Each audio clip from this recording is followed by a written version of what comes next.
नमस्कार दोस्तों, स्वागत है आपका मेरे YouTube चैनल राजेश बाबू टॉक्स पर।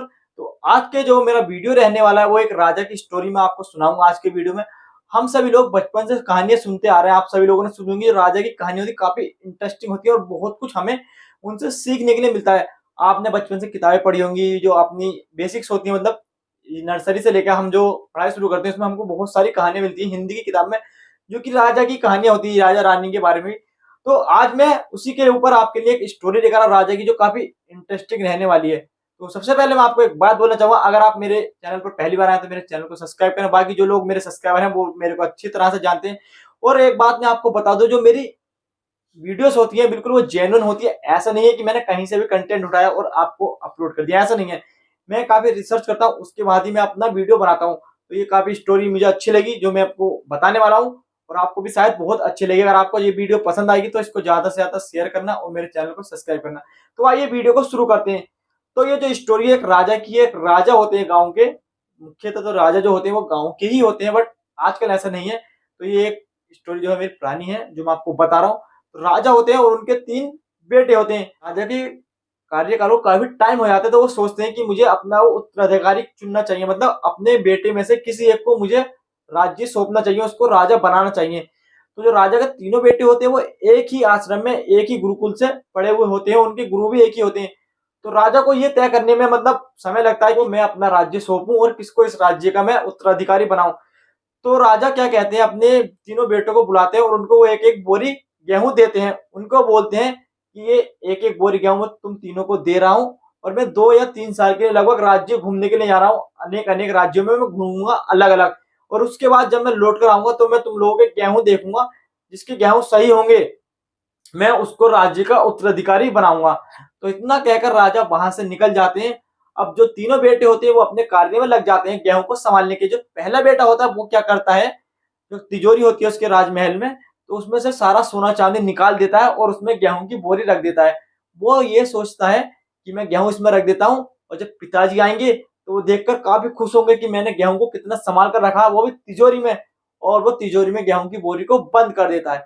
अब जो दूसरा बेटा होता है वो क्या करता है, गेहूं की बोरी लेकर जाता है गांव से बाहर। तो एक जमीन उसको दिखाई देती है बहुत बड़ी, वहां एक जमीन उसको दिखाई देती है बहुत बड़ी। तो वो क्या करता है, गेहूं की जो बोरी होती है उसको वहीं पर पलटवा देता है अपने सिपाहियों से, जो उसके राज्य के सिपाही होते हैं उनसे पलटवा देता है उसी जमीन पर गेहूं को। और ऐसे ही उसको छोड़कर आ जाता है। ना ही वो जमीन देखता है कैसी है, ना ही कुछ करता है उसकी देखभाली, कुछ नहीं करता, सिर्फ गेहूं की बोरी पलट कर वहां पर आ जाता है। तो जो सबसे बड़ा बेटा होता है वो क्या करता है, वो सबसे पहले एक जमीन की तलाश करता है जो एक उपजाऊ जमीन होती है, और उसकी जमीन उसे मिल जाती है, उसकी साफ सफाई करवाता है, उसकी जुताई कराता है अच्छे से, जिससे कि गेहूं की फसल तैयार हो सके। और 2 दिन में उसकी जमीन तैयार हो जाती है। उसके बाद में वो गेहूं की बोरी ले आकर वहां पर गेहूं बिखेर देता है, और कुछ ही महीनों बाद गेहूं की फसल तैयार हो जाती है। इसी तरह 2-3 बार उसकी फसल तैयार होती है और वो काट कर उसको बेच देता है और अच्छा मुनाफा कमाता है। लगभग 3 वर्ष बाद राजा लौटकर आते हैं राजमहल में, और तीनों बेटों को देखकर खुश होते हैं और बेटे भी काफी खुश होते हैं। तो राजा अपनी बात बताते हैं कि अब अपने अपने गेहूं दिखाओ सभी मुझे। तो जो सबसे पहला बेटा होता है वो जाता है राजा जी को लेकर और वो दिखाता है तिजोरी, वो खोलता है। जब वो तिजोरी खोलता है उसमें से बहुत ज्यादा बदबू आती है। तो राजा अपने बेटे से बोलते हैं, जो सबसे छोटा होता है, कि ये हमारे खाने का अन्न है, तुम इसकी देखभाल नहीं करवाए, इसको तुम संभाल कर नहीं रख पाए, तुम्हें पता ही नहीं था कि इसकी देखरेख कैसे करनी है, इससे तो फसल भी तैयार हो सकती थी, लेकिन तुम एक गेहूं की बोरी की देखभाल नहीं कर पाए, तो तुम राज्य को क्या संभालोगे। तो राजा उससे नाराज होकर चले जाते हैं और वो दूसरे बेटे से बोलते हैं कि तुम अब मुझे अपने गेहूं दिखाओ।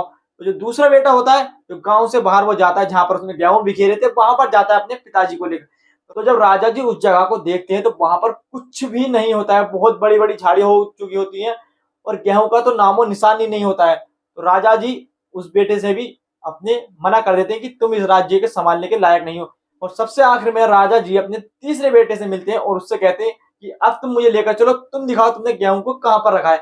तो उसने तो गेहूं की खेती की हुई थी, तो वहां लेकर जाता है और अपने पिताजी को दिखाता है, बोलता है देखिए पिताजी ये सारे गेहूं मेरे ही हैं, जो मैंने बोए हैं, और 2-3 बार मैं इसकी फसल भी बेच चुका हूँ और अब भी 50 बोरी गेहूं भरे हुए रखे हैं। राजा उस बेटे से बहुत खुश होते हैं और बोलते हैं कि तुम ही इस राज्य के उत्तराधिकारी बनोगे और तुम ही इस राज्य को संभालोगे। तो जिस तरह से राजा ने अपने बेटों को गेहूं की बोरियां दी थी उनको संभालने के लिए, उसी तरह से ईश्वर ने, भगवान ने हमको एक गेहूं की बोरी दी हुई है संभालने के लिए। जो हमारा जीवन है, हमें उसकी देखभाल करनी होगी, उसकी केयर करनी होगी और उसको हमें आगे बढ़ाना होगा।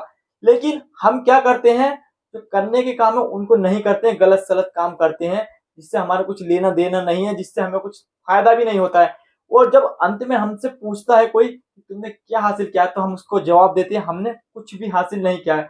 शून्य से शुरुआत हुई थी और हम शून्य पर ही हैं। आपके मन में जो गलत विचार हैं, जो कचरा है, घास फूस है, उस सभी को हटाइए, अपने मन को साफ कीजिए, अपने मन से गुस्सा, ईर्ष्या, जो भेदभाव है उस सभी को हटाइए और एक नए जीवन की शुरुआत कीजिए। इससे ईश्वर भी आपसे खुश होंगे और आपका जीवन भी खुशहाल होगा और आप तरक्की की ओर बढ़ेंगे। तो आई होप वीडियो आपको पसंद आया। वीडियो पसंद आया तो वीडियो को लाइक करें एंड चैनल को कर दें सब्सक्राइब। मिलते हैं बहुत जल्द एक और नए वीडियो में।